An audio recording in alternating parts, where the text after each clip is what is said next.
Pipila ka lugar sa Davao City, sa Davao City o Santa Cruz o Davao del Sur, giperwisyo sa baha kagabi, human mibunok ang ulan. Ani ang report.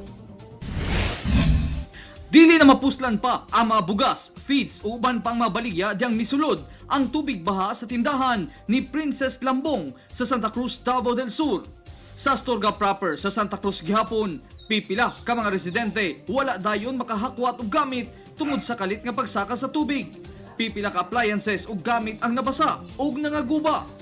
Ang damage jud sa tanan balay diri, mga rep, TV, ang katason po sa tubig, nani ka taas diri nya. Hapit na may lunod. Suging mo lang gabi, tugi pambahay sa Santa Cruz. Sa barangay Inawayan, mga bato, lubi ug balas ang gidala sa tubig baha sa kadalanan. Resulta, wala na agian ang outer lane tungod sa kadanlog sa dalan. Ang ginasimentong bahin usab sa flood control sa tulay sa Sibulan River, midahili tungod sa tubig nga may padulong sa sapa. Busa, back to zero ang trabaho. Kalutan na diya kay bakalan gani, pustihan na, busan. Landslide na po na kay gumigas ulang gabi, kusog kayo.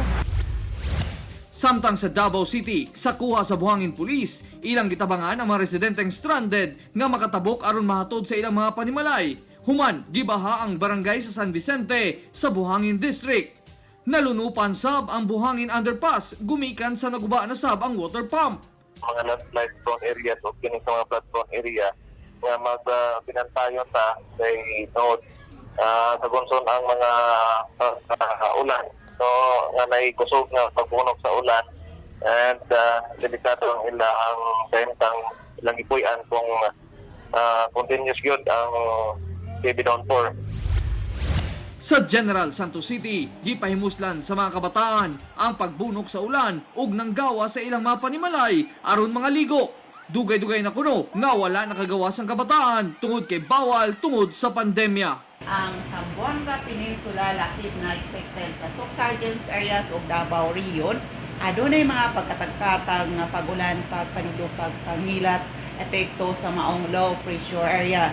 Ako, si Real Soroche para sa One Mindanao.